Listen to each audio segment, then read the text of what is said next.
So this is going to go out in about a week from now. We did August Arnell last week, who was terrific. I mean, the final question was, if you couldn't be August Arnell or Kid Creole, who would you like to be?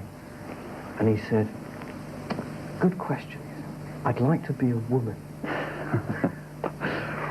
So, I said, what do you mean? And he said, well, he said, women are just one rung up from Negroes in the ladder of society.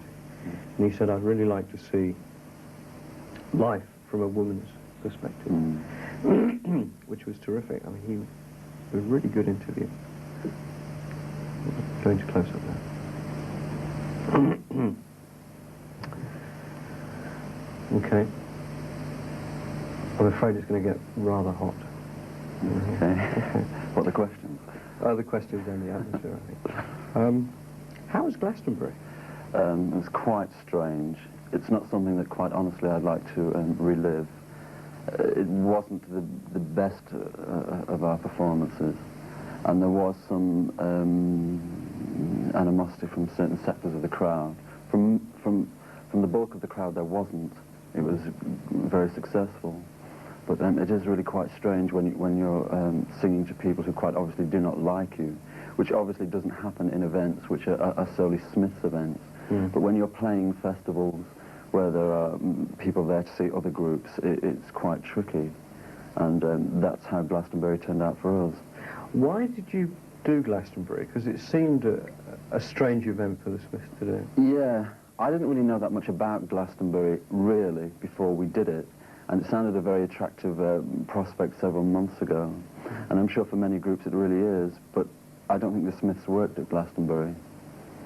I'm not exactly sure why, perhaps because we built up our following in smaller clubs, and now we've advanced to larger halls, and we were very much a live group, and it was always very intimate and very personal, which was something we couldn't capture at Glastonbury. Do you prefer sort of one-off concerts then to touring? Well, we played persistently for almost 14 months, and we haven't stopped at any point. So I haven't been able to sit back from that situation and say, well, what do I prefer? Because we've always just plundered on, and everything, almost everything we've done has been incredibly successful. Out of the last year or so, we've only really had quite a few appearances that just didn't work. Well, I'd like to talk a bit now about your background. How old are you? I'm 25. 25, so you were then running the fan club for the New York Dolls, who spawned 1,000 punk rock bands. Yeah. When you were, what, 15? Then? Quite young, yes, 15. How did you get involved in that? Well, there was really nothing else to do. I was really quite dedicated to the Dolls, and I just had some degree of ambition at that age, which, I mean, people consider it to be quite young to be doing such a thing, but I never really did. It was really quite good for a while, but suddenly, one day, it's really quite strange because I was so fanatical about the Dolls to an almost unhealthy obsession, and then one day, I just simply woke up and suddenly it didn't mean a thing to me, which was quite frightening. I mean, for me now, to look back upon records from a particular period, which were the sole reason why I existed, and to listen to these records today and I hear nothing, is really quite strange. What is your background? What was your background? I mean, what did your parents do? I come from a working class background, nothing very sensational and nothing immensely interesting. I have one older sister. We've always lived in Manchester, where I was born, and I've never really worked, and I've never really had done anything remotely interesting until the Smiths. So I have really quite an uninteresting background. What did your parents do? My mother was a librarian, and my father worked in a hospital, not as a brain surgeon. What did he do? He was a porter. He is a porter. Where, at that time, did you feel closer to your mother or your father? I think definitely my mother. She seemed to really understand, because I wasn't really quite the conventional teenager, and many of the ideas that I had just really didn't seem to appeal to the average working class teenager. I seemed really always to be a step apart from most people, which can almost sound glamorous and very poetic, and sometimes it was, but for a large degree it wasn't. There quite bleak times. I wrestled for a while to break into journalism, and I was greeted with nothing but disinterest and failure. So that really determined me, made me more determined and more angry to do something beneficial. What were the sort of unconventional things that you did as a teenager? The most unconventional thing that I did was nothing. I wasn't really terribly interested in many things. I didn't go out. I had no social life. I didn't have any friends. I just really sat in for years and years and years reading, which of course is quite perverse. Certainly when one lives in a working class environment, it's totally, it's an illness. Did your parents object to your lifestyle? I think they worried slightly. They did worry to a certain degree, but my mother was always very, very supportive to almost anything I did. I told her I didn't want to work, and she said, well, that's fine. Even at a time when we financially needed it, I told her that I wanted to go away, and she would let me. I would say I need a typewriter, and she'd buy it. She was always supportive in every possible way, when I'm sure most people would have really just slaughtered their children if they had these kind of inclinations. Mm. But she was incredibly supportive, and I think it was entirely because of her that I survived to be in the Smiths. Did you make a conscious decision to be different? I think, in a way, yes, but in a way that's much more important. I don't really remember making any decisions. I mean, it's just something I really plundered into. To a large degree, we really don't decide how our destinies unfold, but to a very small degree, of course I did. I did decide that I wouldn't engage in certain things, and I wouldn't swim with the tide, as it were. And these are really quite difficult things to do, and difficult decisions to make, and I always received severe opposition because I wouldn't work and such things. What was life like at school then for you? It must have been tough. It was quite tough. I mean, it constantly seems as though everything that I've experienced is a total nightmare, which isn't true. Yes, it was quite tough because I went to a very threadbare school, a very a school which it ultimately got some global attention for being the most brutal school in the country, capital punishment. You virtually didn't have to do a thing to be persistently whipped. Did you get beaten? For some obscure reason, I always avoided it. I always thought they considered me far too delicate to be caned. I constantly thought that they presumed that if they hit me, that I'd just disappear. But it was really quite an absurd school. And working class, the only thing that you could possibly do was woodwork. And obviously, when you left school, you would, go into a factory or something. There was no question of being artistic or of reading books or of thinking about anything specific. I remember at one point, one instance, all the pupils were asked to write about their favorite book, and I wrote about the dictionary. And I remember I was virtually expelled for being so obstreperous and perverse. So it was that kind of school. Mm. It was the kind of school that gave no scope whatsoever for individuality. Did you have any friends among the other pupils? I did. I must say that I did. I did seem to attract the more obscure elements of the school, the kind of person that never had any friends, the very lanky, bespectacled, spotted failure somehow was attracted to me. And I thought it was quite interesting because I was very good at athletics, and I was the type of person who could have things very easy if I really wanted to. Mm-hmm. Because in working class schools, if you're good at athletics, you're the treasured student. Everything you do is wonderful, and you can get away with anything. And I was that kind of student, but I kind of backed away from the very easy attainable things. And I blended with the obscure pupils, which was much more interesting than taking the easy route. What was your nickname at school? Oh, I'm not telling you. It's too ridiculous. No, I'm not telling you. What was your nickname? I can't say. It's ridiculous. All nicknames are ridiculous, but mine was more ridiculous than anybody else's. Next question. When did you first discover Oscar Wilde?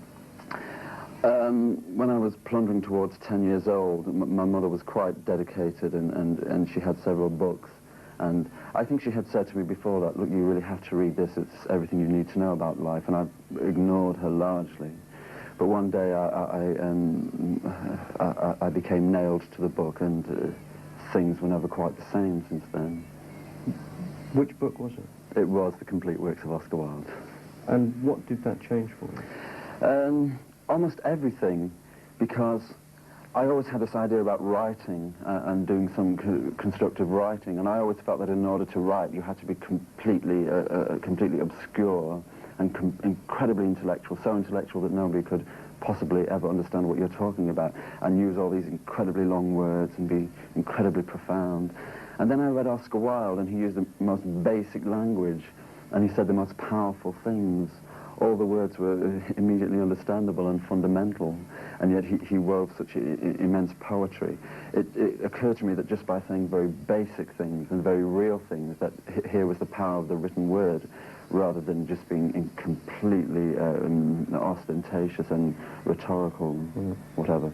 Because your heroes include Oscar Wilde, James Dean, Billy Fury. Yes, what do they have in common? Something, I'm sure, but on the face of it, perhaps people think that they have nothing in common. But studying their lives, I think they were all essentially doomed creatures, and although they each had immense success, their lives ended quite sadly and quite distressingly, which has a certain degree of inexplicable appeal to me. The fact that people can become public figures and almost adored by everybody, yet their lives are quite isolated in reality, and very little has any value to them. That, to me, has some strange appeal. Do you identify with that? To a large degree, yes, but of course I certainly don't have the fame that they had. You wrote a book about James Dean. What made you do that? Was it commissioned, or did you just write it on? Well, I simply had the chance to, and looking back on it, I do regret that it was quite brief. And in a way, it's almost quite hopeless, because obviously so much has been written about James Dean, and his life was so comparatively short that there's very little that can be said. Obviously, I never met him. There was virtually nothing new that I could add. But I thought by simply thrusting something out onto the market, it could regenerate some degree of interest from people who perhaps wouldn't know that much about James Dean, because at the time when I did it, all the books that had been written on James Dean were out of print. But I felt I had this incredible poetic union with James Dean, and that's why I did it. Poetic union? Yes, this kind of blending of souls is quite mystical and embarrassing. Can you amplify it? I don't know whether I can, well, or at least whether I can without sounding incredibly dramatic. I felt this enormous affinity with almost every aspect of his life, and that was the interest that I had. I never had the interest from the standpoint of a person who simply likes film and who enjoys film, even though I do. But studying James Dean's acting ability, I can see quite clearly that there are faults and there are blemishes. What did you say about James Dean then that hadn't been said before? Practically nothing, perhaps.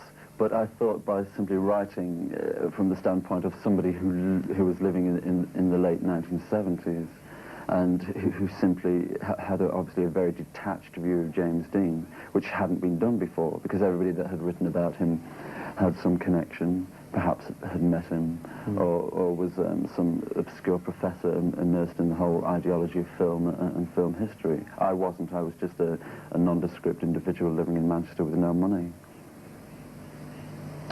One of your other heroes, Sandy Shaw, you used to write fan letters to Sandy. Yeah. Who else did you write to? Practically everybody, I'm afraid. No, not practically everybody, that's completely untrue.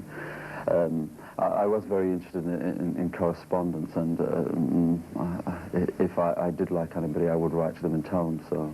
I was never ashamed to slap how I felt onto paper and to rush out and buy a stamp. Who else did you write to? Well, I'm embarrassed. I'd rather not say. I'm sorry. Well, there must be someone that isn't going to make you feel embarrassed. I don't know. Surely you're not embarrassed about No, on this subject I feel quite vulnerable. It's probably best that I don't say. I mean, it's really almost quite bad enough to admit that I even wrote letters to anybody. Why? I don't know, because there's something almost clumsy about the whole thing and vaguely pathetic. But I'm afraid I'm just a doomed fan, as it were. Well, is it true that you spent 3 months secluded in your bedroom as a teenager? Much more than that, I'm sure, but I do distinctly remember one period where I hardly ever left the room for a 3-month period. What were you doing in there? Well, that's a good question.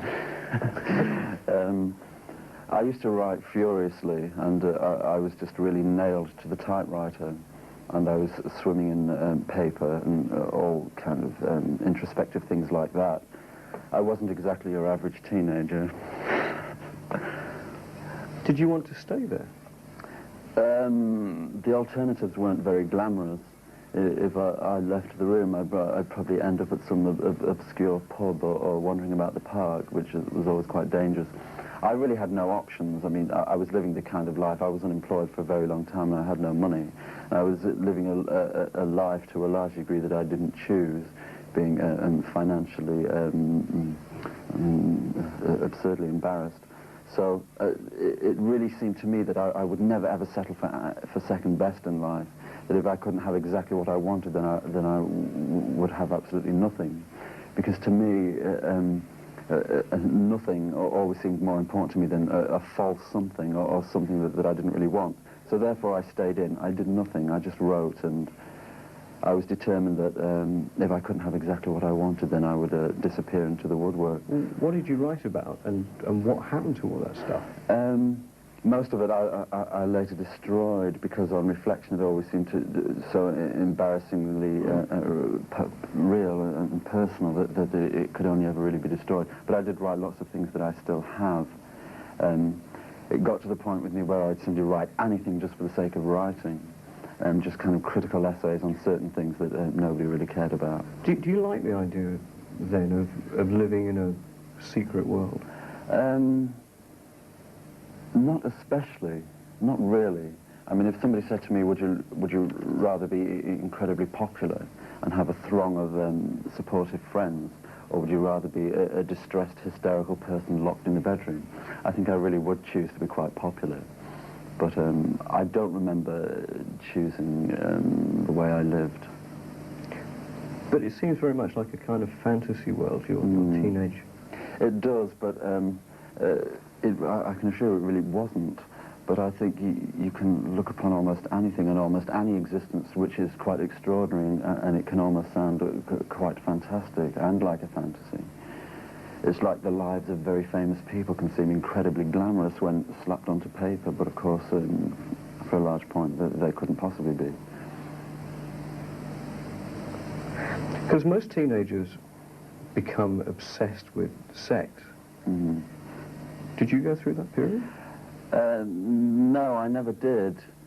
I think I brushed quite close when I was 19 and 20, but previous to that period I didn't give it a great deal of thought, and it wasn't really something that I really needed to think about, because in my life it didn't really exist. I was aware that certain things should have occurred and certain things should interest me, and I was aware of teenagers around me frolicking about and being incredibly inconsequential and free-thinking, which I never was. So that kind of period when you're just supposed to be totally reckless and you're supposed to care about nothing apart from yourself and having as much fun as possible, I'm afraid I skirted past that period quite seriously and severely. And it's something that I regret enormously now, but there's not really any point. So you regret not sowing your wild oats or something? Yes, I do. I do regret that.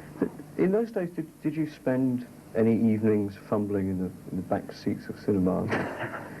Fumbling in haystacks? No, I certainly didn't. Whenever I went to cinemas, I always raced for the front seat, I'm afraid. I was that boring. You say in other interviews that you're now celibate. Mm. Is that true? Yes, I'm afraid so. I don't have a certificate, but I can only say that I am. Is that part of the Smiths' mythology? Not really, because the other three members of the group are quite the reverse. Again, this gets almost repetitious, but it was something that I initially had no say in, which sounds almost pitiful, but it really wasn't.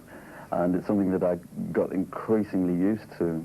And it's something that I became so aware of as the years ticked past, and I realized that I was quite solitary in this area, that suddenly I realized that it was something that I would quite perversely cling to. It became quite important to me for some reason.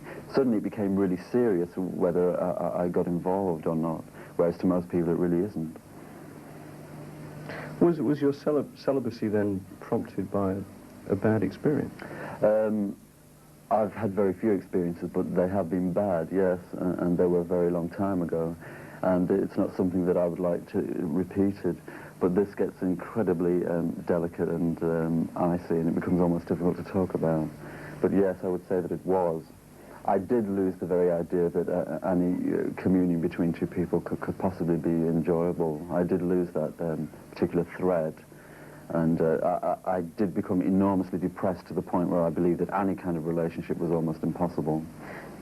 Is there a fear now, then, of sex? No, it's not a fear. I wouldn't quite say that. But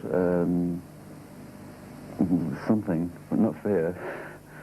No, how would you describe it? A slightly... perhaps just too much thought, too much anticipation. Perhaps I don't really care enough.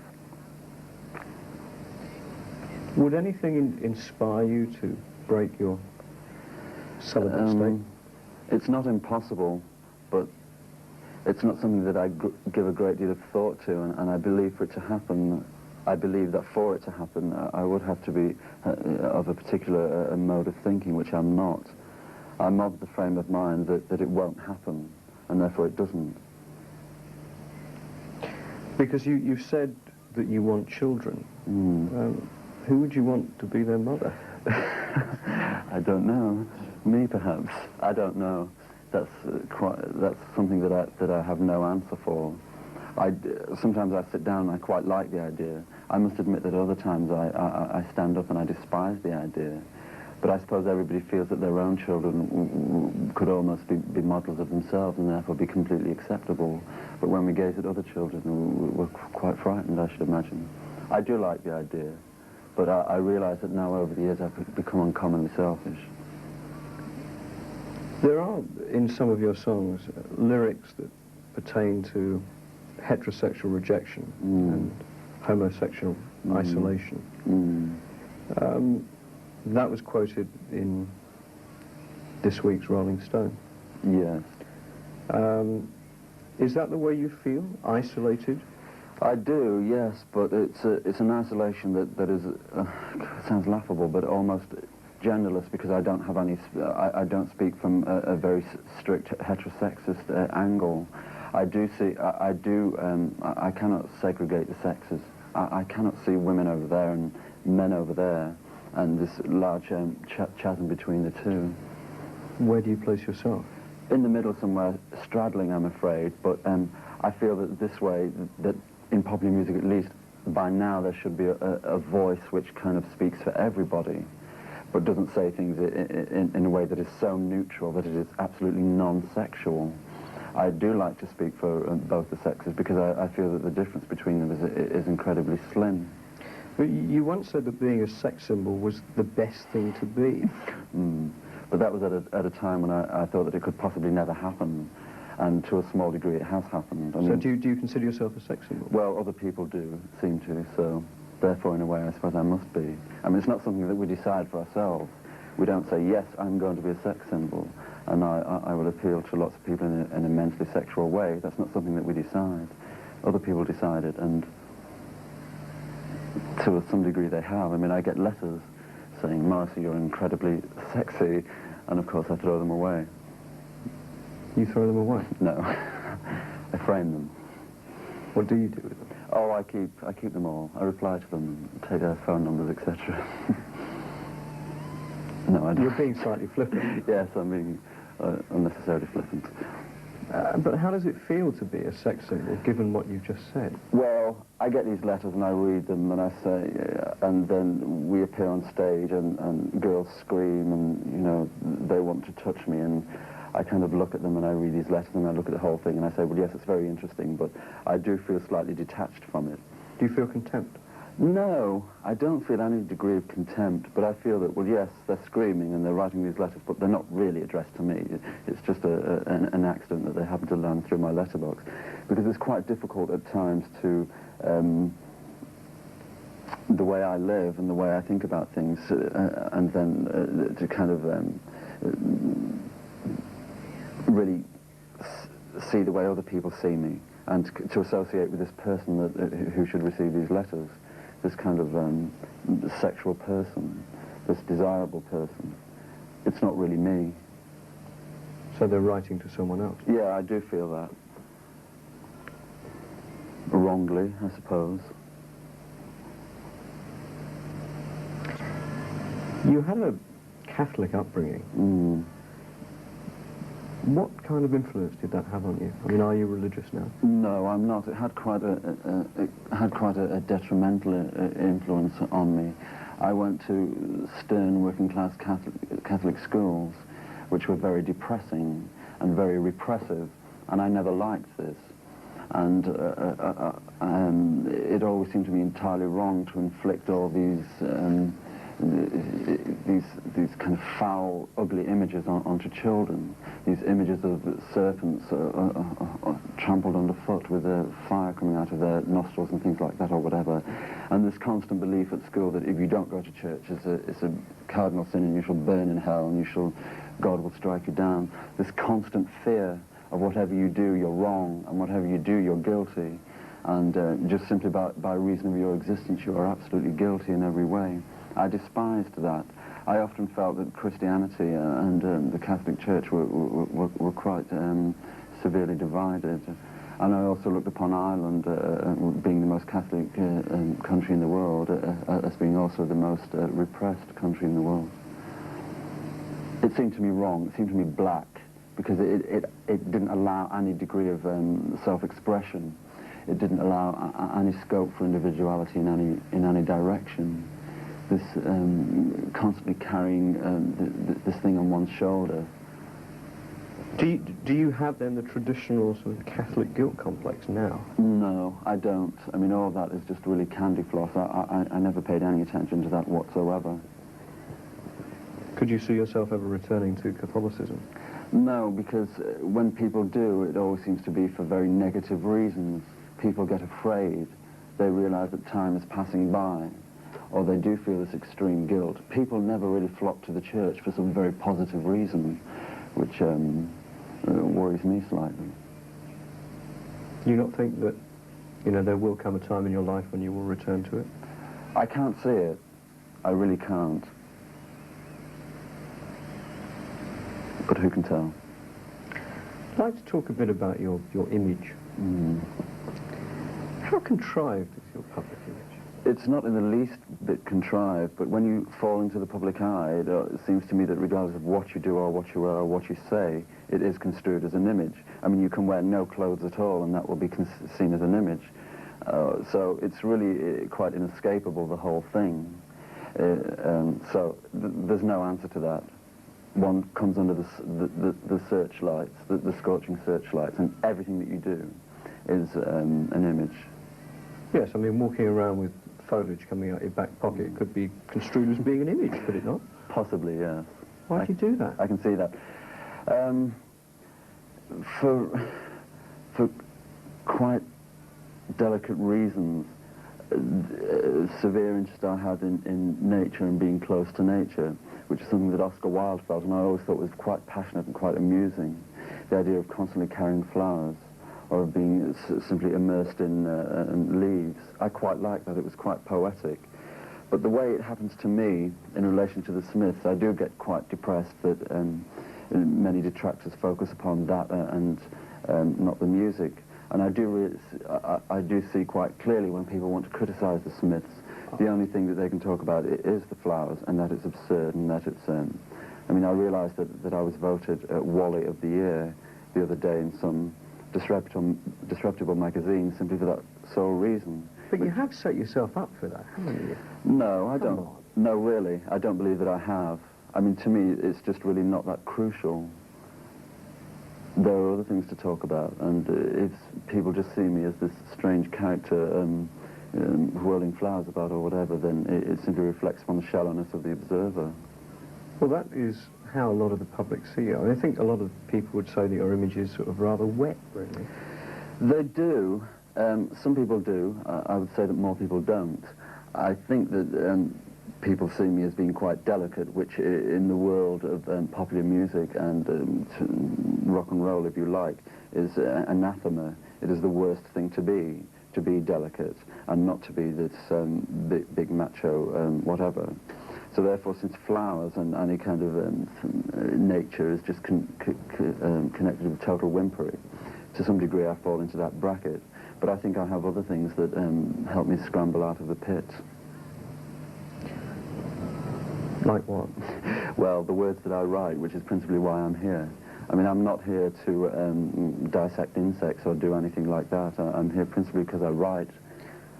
Well, one of the lyrics, some of the lyrics you've written in Heaven Knows I'm Miserable Now.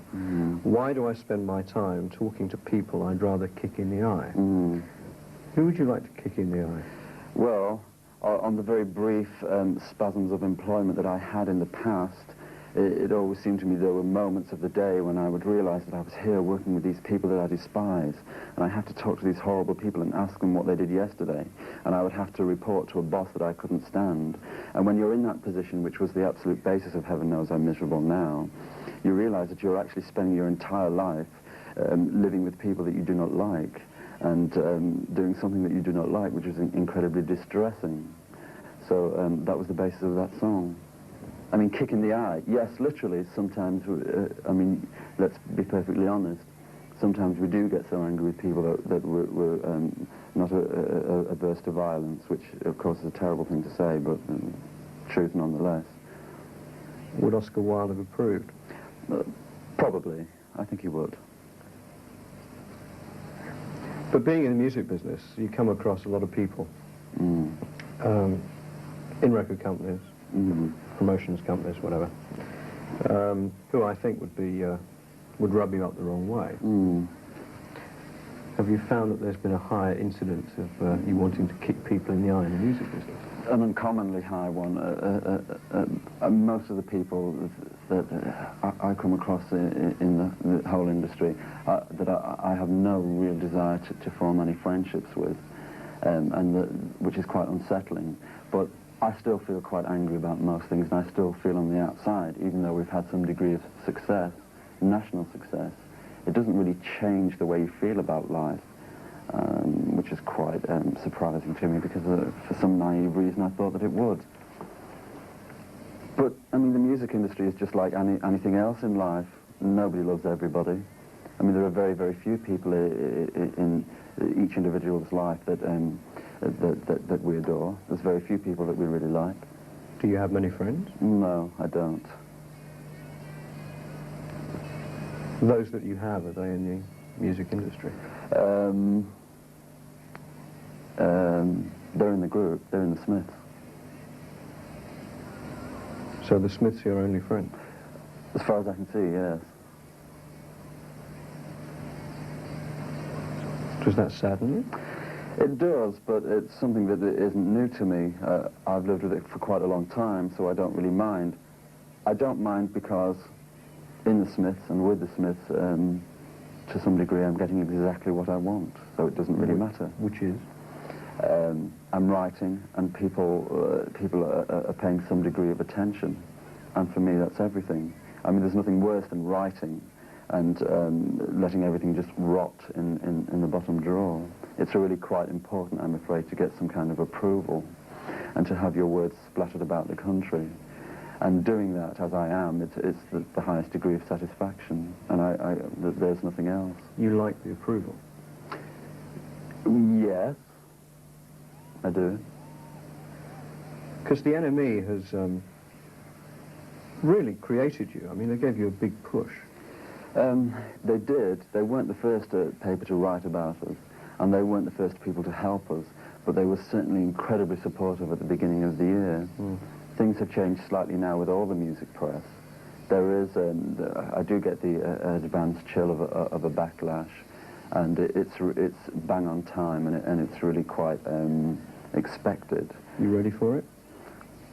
Yes, largely. I mean, I think that we are quite indestructible in many ways. But I'm not saying that I'm terribly happy about it. I'm not happy when I read reviews in the music press.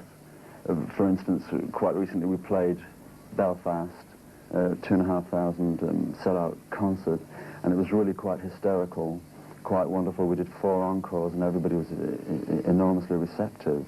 And then I read this review in the Melody Maker, which implies that the whole thing was entirely damp, entirely forgettable, and nobody cared. And then I read a review in the NME by a person called Anne McRae, who reviews the concert in Sheffield and doesn't mention the event in any vague detail, simply analyzes my character and destroys it. So it just seemed quite hateful and quite destructive, and I don't understand it completely. But ultimately, I'm above it, so it doesn't really matter. Why are you above it? Because as the day ends, one is still alone with in my instance, the words that I want to write and the things that I want to say. And in that area, I'm completely untouchable. Nobody will shove me off course, and nobody will make me believe that what I've done is wrong, or what I've written is wrong, or that the person that I am is a totally nonsensical character. But if you're looking for approval, who are you looking for approval from? The media or the fans? Well, I do read the music press, so it's very nice to have media approval, but it doesn't determine the way I write. I'll never sit down and say, well, I really have to do this because otherwise such a paper won't like me very much. That doesn't happen. But it is very good to get the support of the music press. I can't deny that. Well, who do you think is the typical Morrissey fan? I mean, do you think they're all lonely sixth formers? No, I don't feel that. I'm sure a great deal of them are, but I look at our present audience, and it has changed a great deal.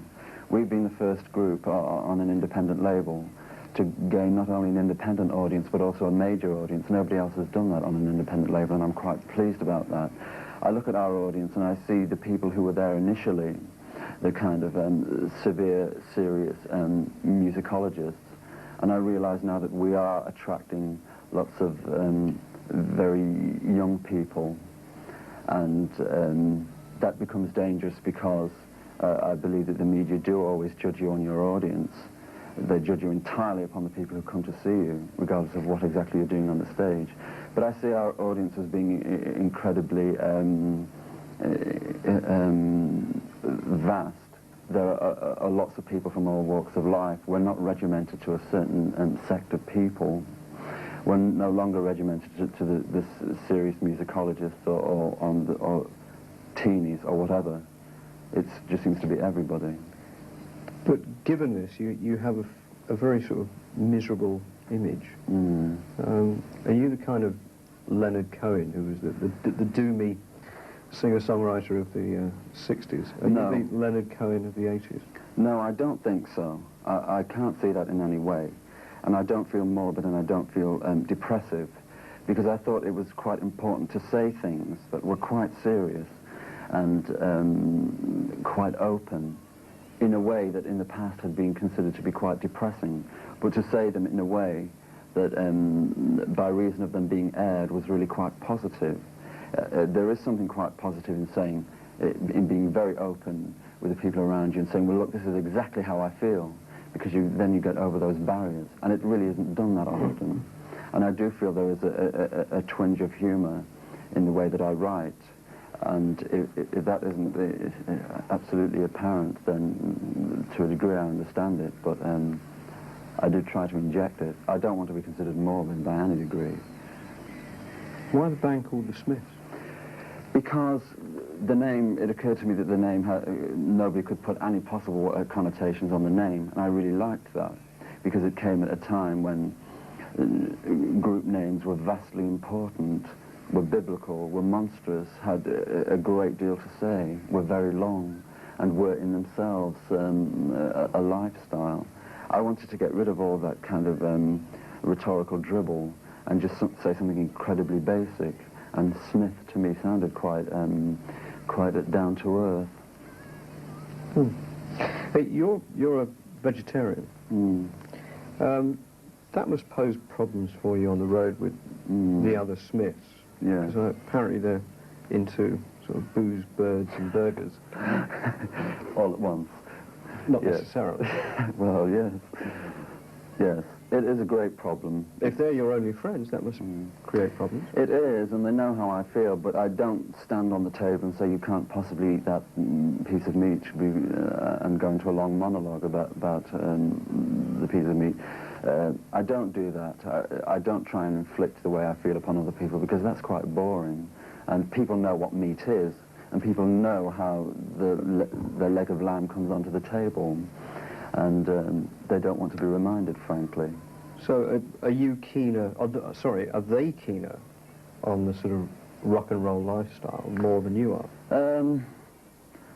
If I said yes, that would sound quite ungenerous and almost like a slur. It'd make them out to be just incurable heavy metal addicts, which they're certainly not. They're quite sensitive people, but they are quite more traditional musicians than I am. So do they party a lot? Yeah. Yes, as often as they can. So, if they are your only friends, what do you have in common? Well, it does take a great deal to make the music. For strangers cannot simply huddle together and do what we do, and therefore there has to be some kind of mystical communion between us and some bond. And there is, and as time goes by, it gets stronger. And whatever happens with record companies or with the music industry doesn't really have any effect on us. We just really want to stay together as four individuals and make records. That's the only ambition that we have. You have no ambitions beyond music? Not the traditional ambitions within music. We don't have them. I mean, going to Yugoslavia, to America, touring the world, that doesn't appeal to us in any small degree. We can't kind of jump into the rock and roll treadmill. So how are you going to survive then if you don't conform to that? I mean, purely from a financial point of view. It's possible. I wouldn't say that it was incredibly easy, but I'm sure it is possible. And for me, just to make records that get some vague degree of attention is all that I really require. Do you have no other ambition? There are things that I'd like to do, but I feel that what I'm doing now has to be done now. I do want to write, but that can wait. There won't always be a time when I can do this. Well, what would you like to be doing in, say, 5 or 10 years' time? I do want to write. I still do write, but I would like to be successful in that area. What would you like to write? Books, plays? Yes, I would. I'd like to write. I'm very interested in there's a particular screenplay that I'm blustering through at the moment. But to talk about these things seems incredibly pompous and ostentatious, and it almost sounds entirely careerist. I want to do everything. I'm going to sing in a group, and I'm going to write a screenplay, and I'm going to make a film. But I do have other ambitions, which I'm sure in this business, well, in many cases, one thing tends to lead to another. Are you using the Smiths then as a spring? No, not to any vague degree. No, I can't be that type of person. I can only do things if I really want to do them. I was never the type of person that could exploit situations, quite the reverse. No, everything I do within the Smiths I do because I absolutely want to. And when things go wrong, it's really quite crippling, because I don't look upon it as a job, as a profession, as some way to get attention. It really is intolerably serious to me. If you couldn't be Morrissey, who would you like to be? Well, I'm quite predictable, I suppose. I'd really like to be any of the people that I admire. Oscar Wilde, James Dean, Billy Fury. So, I'm sorry, I'm just quite predictable. Thank you. Thank you.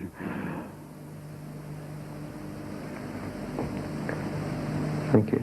Thank you. It was very very sweaty. I'm sorry. What, the questions or the answers? It's like being interrogated by the Germans. Oh. I hope. I mean, those questions, the kind of questions that I think a lot of people would want. I think it's very interesting. I'm really pleased about the questions. It's not because I was trying to trick you or anything. Like No, no. you know, you don't. Those kind of questions don't get asked in anything like that. No.